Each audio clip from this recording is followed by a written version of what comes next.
What is up, TPL viewers? This is Shane, at half and half underscore TPL on Twitter. You've probably seen me on Party on Broad, maybe on Chalk Talk or the Check Down here on YouTube. I'm here today to introduce a brand new series that's coming to YouTube for the Painted Lines, starting this week. So I am a longtime member of an online Madden franchise. It's a full 32-man league. We run our league through Discord, and we broadcast all of our games onto Twitch. And we typically play 5 to 6 seasons per Madden cycle.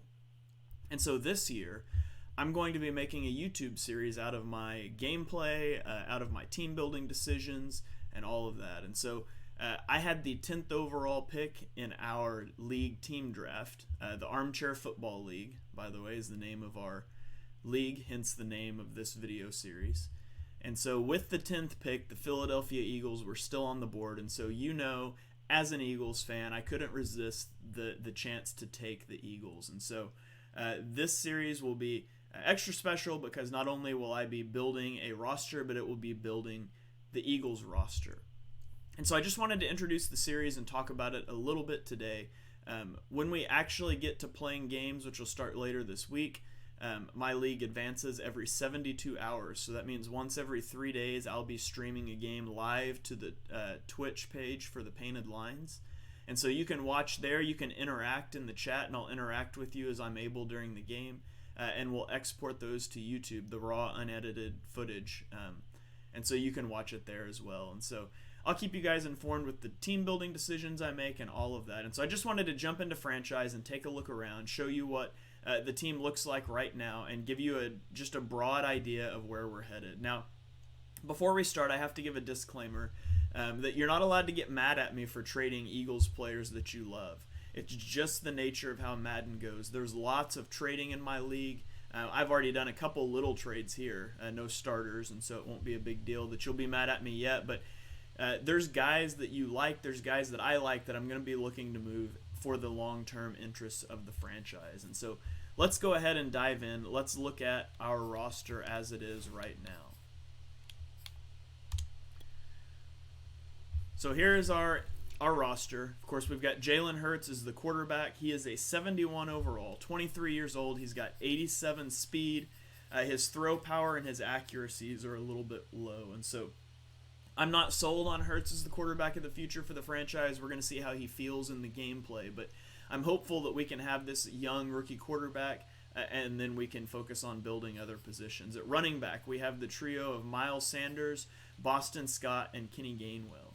Now, Miles Sanders is on the trade block for me in my league because he's already 26 years old or 24 years old. He is star dev. I think I can get something out of him, and I really don't want to pay him going into Season 3 because running backs are something that's fairly easy to build and something I've had a lot of success building over the years. And so Kenny Gainwell is going to be my starting running back, and I'm hoping to ship Miles Sanders out for some help at another position. And so we'll take a look at Gainwell here. He's got the 90 speed, 87 acceleration, 86 agility, 87 carrying. And so I think I can develop him into a nice back for us and then probably draft someone down the road. The Eagles don't roster a fullback. At wide receiver, we have Devonta Smith, Jalen Reagor, and Quez Watkins are going to be my 3 starters. Speed kills in Madden, and Greg Ward's he's not fast. He's not particularly exciting. His time on this team is probably limited. But receivers are going to be a position we're really going to try to focus on. Devonta Smith is hidden dev, so he's going to progress faster than everyone else. But I've got a trio of young receivers that I hope I can build here. At tight end, we have Dallas Goedert, Zach Ertz, and Jason Kroom. I had to cut a couple of tight ends. Ricky Lovato is listed as a tight end because Madden doesn't have long snappers. He's gone. So is Tyree Jackson, who was rated horribly in Madden. And so Dallas Goedert and Zach Ertz are both coming up on contract years. I think it's unlikely I will sign either of them to long-term deals. Maybe Goddard, we'll see. I've got him on the trade block right now at 83 speed. He's not, again, speed kills in Madden. It's not the speed that you would like to see. But one thing that is really nice is he has great run blocking. And so we'll see. I may re-sign Dallas Goedert, but Zach Ertz is certainly going to walk after this season if I can't trade him first. On the offensive line, we've got Jordan Mailata as the starter, Isaac Seumalo, who is also going to go on the trade block because I want to play Landon Dickerson. They're basically the same player, but Dickerson is younger, and he also has hidden development, so he's going to progress faster. And then, of course, we have Jason Kelsey, Brandon Brooks, and Lane Johnson as three superstar offensive linemen. Kelsey's in a contract year.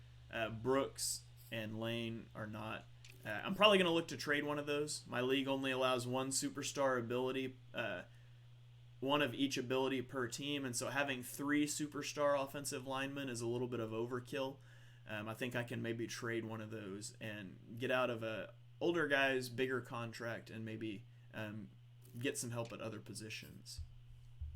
At defensive end, we've got Brandon Graham starting on one side. And then on the other side, I'm going to be playing Josh Sweat over Derek Barnett. He's a year younger, and he's star development, whereas Derek Barnett is normal development. And so we're going to be looking, hopefully, to move Derek Barnett. If not, he's likely going to walk in free agency as we kind of map out the future. At defensive tackle, we have Fletcher Cox, Javon Hargrave, Hassan Ridgway, and Marlon Tuipulotu. Notably absent is Milton Williams. I traded Milton Williams for a second-round pick. So I liked Williams. He was a decent player in Madden, but for a second-round pick, and I'm already so loaded on the defensive line, I felt like that was a good deal.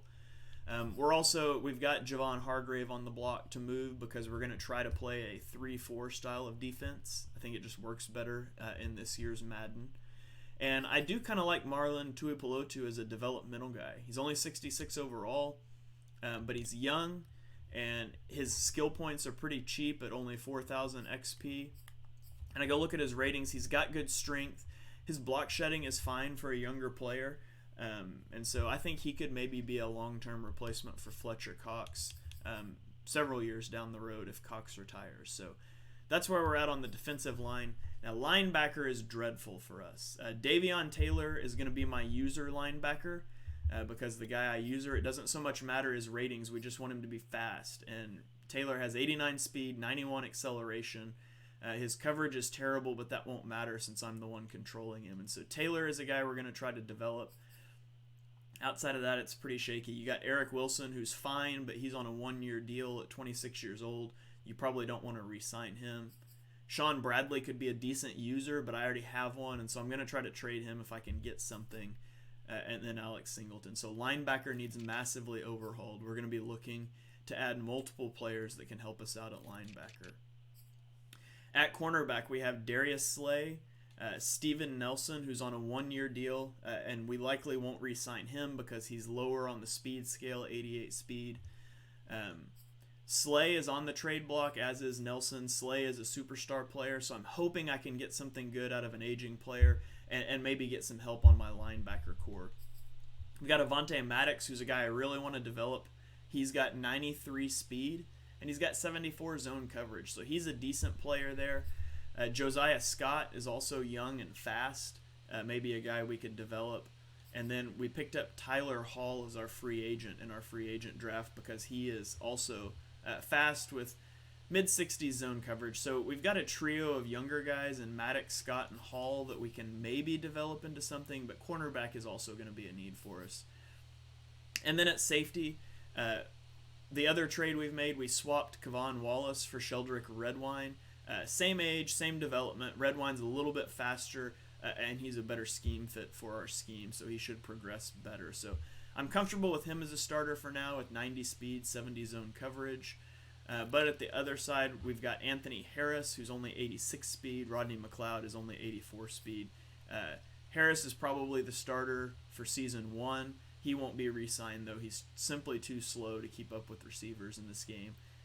So safety, corner, and linebacker right away are things I think are going to be big needs for us. At kicker, Jake Elliott. He's got really good kick power. His accuracy is not great, but you get to control that. So overall, he's a good kicker. And Aaron Sipas, he's fine. Punters don't really matter. Now, one of the things that really drew me to the Eagles, obviously, besides being a fan, is the draft capital that they have. Madden doesn't have conditional picks, and so they just pick which outcome they think is most likely. And so they think it's likely that the Wentz pick is a first rounder. So I have 3 first-round picks in the first draft, and I picked up that Baltimore second rounder in the trade with Milton Williams. And so I've got 5 picks in the first 2 rounds in the first draft. That should really help us shore up the back 7 of the defense, and it gives us the ammunition to go get a quarterback if Jalen Hurts just doesn't work out for us. And then we've got our full draft picks the next year. So that's where we're at in terms of what the roster looks like right now. Obviously, we're in preseason week 1. We haven't made the moves yet, or made many moves yet. There's all kinds of staff management and things like that we can that we'll look at as we go through the season. I'll show you the transactions that I have made so far. Let's go down to the Eagles. So far, those don't matter. So we signed that cornerback I showed you, Tyler Hall, to a 1-year deal. We can re-sign him for the cycle really cheap at the end of this season. I mentioned trading Milton Williams for a second-round pick, trading Kavon Wallace for Sheldrick Redwine, and then to get down to 53, we released Ricky Lovato, Tyree Jackson, Jack Stoll, Brett Toth, and T.Y. McGill, all of whom were like sub-65 rated players, and so not important guys. And so the way my league works, on Tuesday, the 22nd, is when we're going to advance through the preseason. We don't play the preseason, we just advance through it so guys can develop their team, and then Wednesday night is when we should hit regular season week 1. We open on the road at the Falcons. And so sometime Wednesday, Thursday, or Friday, there should be a live stream with a game against the Falcons that you guys can check out, or you can watch it here on YouTube in the archive. One last thing I'll show you is our salaries here. We can look at our salaries. And so right now, the Eagles have $60 million in cap space because Madden basically dismissed cap penalties existing for teams this year because the cap penalties were so crazy. And so the Eagles have a ton of space. We're going to have a lot of space moving into next season. So we should be able to deal with the cap. Guys that are going to be up for re-signing, Hassan Ridgeway, he'll walk. Flacco, Avery will walk. Siposs, he may walk. If he doesn't want much, we'll keep him. Edwards probably walks. We'll re-sign Redwine. We'll probably re-sign Mailata. We'll probably let a lot of these guys walk. Kerrigan, Scott. Sweat's a guy we want to re-sign. Wilson will walk. Barnett will walk. We'll want to lock Avonte Maddox up long term. We'll be letting Rodney McLeod and Zach Ertz walk. Tyler Hall is that free agent corner we picked up that we'll want to keep. Anthony Harris and Steve Nelson. I honestly don't know who this guy is, but apparently he's on the Eagles. He's going to walk. Goddard, we'll see. I'd like to trade him, but I do really like that run blocking. We want to be a run-heavy team, and so we might keep him. As you can just see, Jason Kelsey will want to re-sign. A lot of the rest of these guys will walk. Now, something big to keep an eye on, the way Howie Roseman has structured these contracts. If we sort by the most expensive, you can see Darius Slay's contract jumps from $6 million this year to $22 million the next year, and so that's part of the reason we would love to move Slay. We can get out of it. We can get out of that contract and save a lot of money if we trade him. Brandon Brooks is the same way. His contract doesn't go up a ton. I mean, it goes up $12 million, but that's reasonable for a guy of his caliber. But again, we just want to kind of diversify on that offensive line. Hargrave's contract jumps. He's a guy we wouldn't re-sign after the second season, and so if we could trade him, that would be great. And those are really most of the big jumps. Samalo jumps, but it's not a big deal. And we're into the cheaper guys. And so that's kind of what the team looks like. That's kind of the mentality I have going into it. We want to be a run-heavy team. We want to use Jalen Hurts' mobility. And we really want to shore up the back end of that defense. Because I think, we don't have great running backs and receivers in Madden, but I feel more confident in my ability to develop guys there. And so I really want to focus on this defense. And so we've got trade talks going on with several users in the league right now. I will keep you guys posted, but we're really searching for help on the back end of that defense. So I hope you guys will enjoy this series. Drop a comment down below. Let me know what you think. And then make sure you are following us on Twitch so you get notifications when we go live. I'll try to tweet those out ahead of time. Or you can always check here for the archives. And again, it will be raw, unedited footage of me playing, just talking about the game. I'll interact with chat as I can as we go. So I hope you'll join us live. If not, I hope you will join us here. And we'll see you guys for week 1 later this week.